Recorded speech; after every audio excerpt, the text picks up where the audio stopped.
자, 중동전이 예상과는 다른 형태로 확전이 되고 있습니다.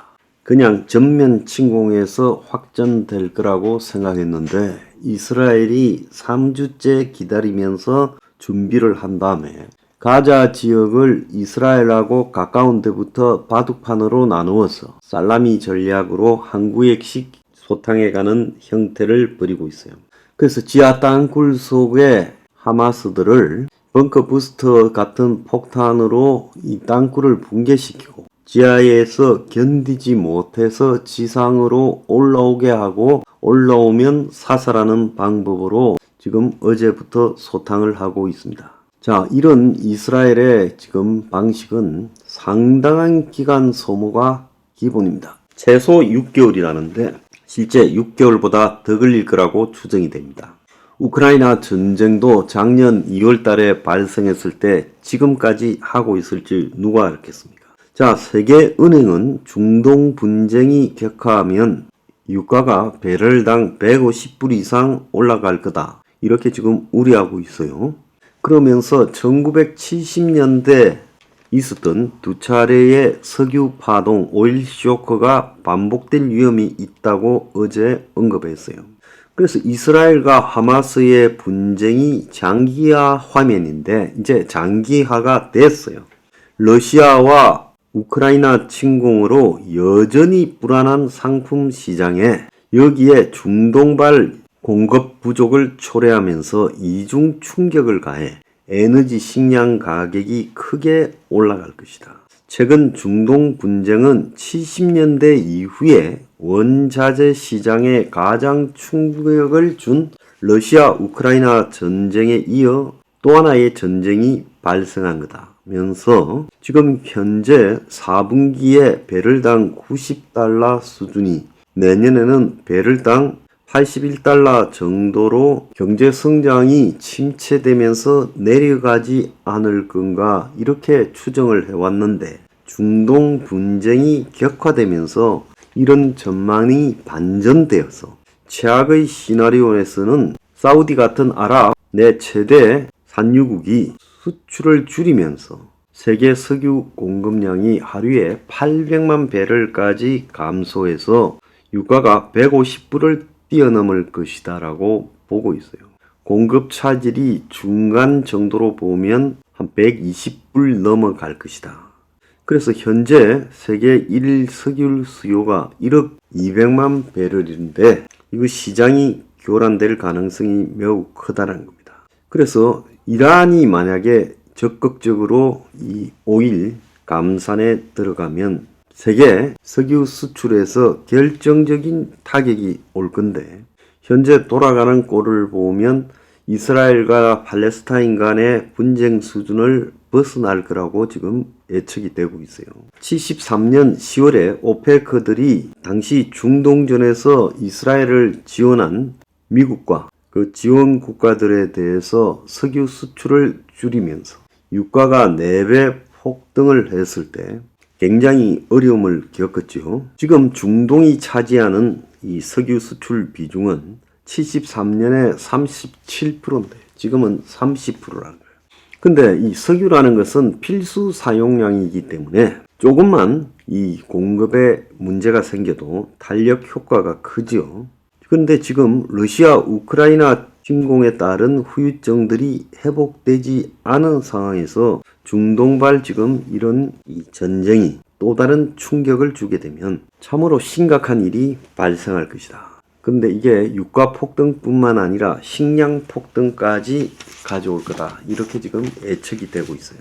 자, 이스라엘이 세계 욕을 들으면서 미국 지지 하나로 딱 버티면서 지금 가자 지역을 단계적으로 초토화시키는데 전면적으로 밀고 들어가서 점령하는 양상보다 소규모로 아까 말한 바둑판식 살라미로 한 구역씩 정리해가는 형태를 하고 있어요.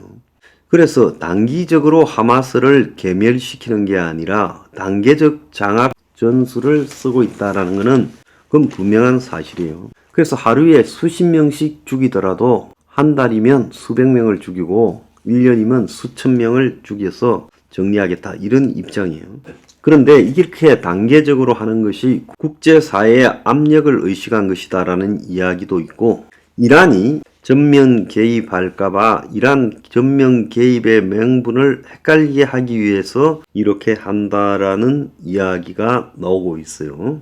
그래서 이스라엘이 가만히 보면 탱크 부대를 앞에 보내고 지하 터널 입구 쪽에 보이는 쪽에, 그러고는 딱 기다립니다. 그럼 하마스가 나와서 탱크를 공격하려고 하면 그때 하마스를 갖다가 공격을 하려고 하는 거예요. 그래서 땅굴을 진입해서 들어가서 거기 안에서 땅굴 속에서 전투를 벌이는 것보다는, 그러기엔 피해가 너무 클 것 같으니까요. 전차를 앞세워서 미끼로 지금 하마스의 공격을 유도하고 공격하면 곧바로 화력을 집중시켜서 소탕하려고 한다는 거예요. 일각에서는 이스라엘이 전략적인 목표를 바꿨다. 그래서 하마스를 괴멸하는 데서 군시설 파괴와 지도부 축소로 바꾸었다, 이런 말을 하지만 저는 절대로 그렇게 보지 않습니다. 전면 지상전을 안 하는 게 아니라 계속 이런 형태로 전쟁을 할 거라는 거죠. 그래서 땅굴을 각계 격파하고 있어요. 자, 이것은 인질들이 아직도 230명 안팎으로 있는 것으로 추정되기 때문에 인질들을 구출하기 위한 부분도 있어요. 지금 전면적으로 밀어버리면 인질들이 다 죽을 가능성이 있잖아요. 그렇기 때문에 부분적으로 가면서 인질도 찾아내겠다는 건데, 실제 이스라엘 여군 인질 한 명이 어제 구출되는 일도 벌어졌습니다.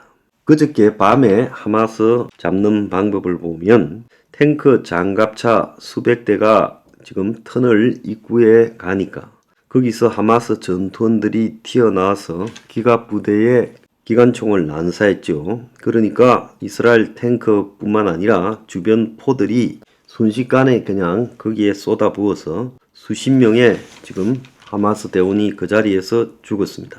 그래서 이스라엘은 GBU-28이라는 벙커 부스트를 가지고 하마스의 지하 시설들을 전부 하나씩 터뜨리고 하마스의 지하 터널들을 전부 개별적으로 차단해서 정리해가는 형태로 이제 전쟁을 시작하고 있다는 거죠. 자, 이스라엘의 이 지상전에 대해서 좀 말리고 있던 미국이 지금 상당히 곤혹스러워져 있죠. 자, 이런 것까지도 말리지는 못하지 않겠어요?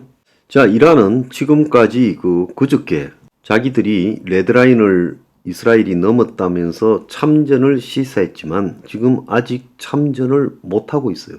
이스라엘은 이란이 사실상 금전적으로 지원하고 작전을 다 짜주고 해놓고 계속 도와주고 있으면서 뭔 제3자처럼 이야기하느냐고 말을 하고 있어요. 그래서 이란이 사실상으로 자기 이름을 드러내고 이스라엘을 공격한다 선언은 못하고 헤즈볼라나 시리아 내 이라크 내 친이란 민병대 등을 동원해서 공격하는 방법 외에 직접 개입은 당분간은 못할 거다. 지금 그렇게 추정이 되죠. 이제 좀 있으면 또 이란이 좀 지질해질 국면이 되어버렸습니다.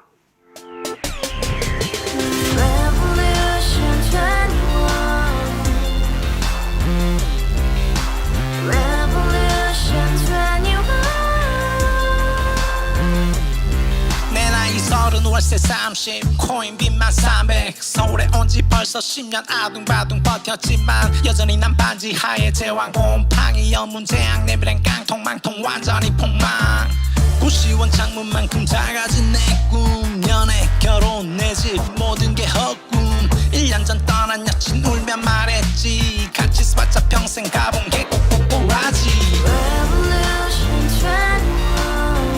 가바후스 700 나도 소유주 가바후스 700 나의 소유주 택시기사 우라부지 마트 캐셔 울어무니 우리 집안 다 털어봤자 후줄 그래 개선민 내 미래 거기서 팍 끝난 거지 팍 더 이상 노력 따윈 괴물이 스펙 찾아서 말리 비오는 날 알바 잘려 맨날 학원 날 개쳐 발려 밤비 내리는 양화대교 홀로 걷고 있을 때 현수막에 아로 새겨진 평당 700짜리 아파트 다같이 소리 질러 혁명 21 Revolution 21 카바우스 700 나도 소유주 Revolution 21. 카바우스 700 나의 소유주 You and I, we live together in the house. Brand new day, and your dream had just begun. Revolution 21, only open happiness. 너의 곁에 내가 영원히 Yeah. 지금까지 정치인들 입만 열면 찝찝찝 개소리 멍멍멍 쳤다 하면 뻥 잘난 부모 만나 잘난 학교 나오면 뭐 하나 우동살이 꽉 찬 대가리 깡통 소리 텅텅 저 푸른 초원위에 그림 같은 집을 짓고 평상사천 팔면 뭐해 평생 살 수 없는 집 내 미래 내 꿈 희망 퀸 살아나는 집 우리의 미래 혁명 21